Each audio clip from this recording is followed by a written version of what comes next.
anam dom agus tá mé 2 bliana déag díos inis ach bé mé ag cosú sé bliana déag díos an lína. Tá mé mo choí in dúndágan tá mé leath airnach agus leath Niger rugú mé an aireann ach is as Niger na hismóirí. Rugú agus tóga iad an sin agus tháinig an birrteachú le chéile anseo agus bhóg siad go hÉireann tar éis mar dheartharnaí sinna a bheith acu. Is ionach an rudé an dóthír mar geall ar an gcultúr an ceol agus go leor rudaí eile. Fiú agus mé féidir déasa is brealam ceol Africach agus déasa Gaelach curadh a úsáid stó.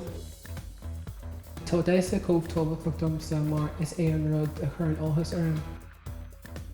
Bhuaigh mé long comórtas, féag mé ceithre teideal freisin a rocktas rinking na crúna in ggóilbhíle sa níag, náisiún mhuiig na hÉireann ó ggóilbhíle sa 7 go ggóilbhíle sa níag, críomh na hÉireann ó ggóilbhíle sa 8 go ggóilbhíle sa níag, agus na Ulsters ó ggóilbhíle sa 5 go ggóilbhíle sa 7 agus in ggóilbhíle sa níag.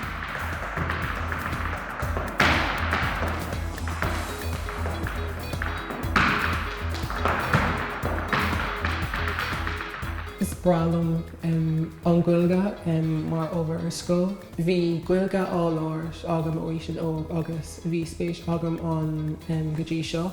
Is teanga uthall álainn í agus fiú go mór í a fólam.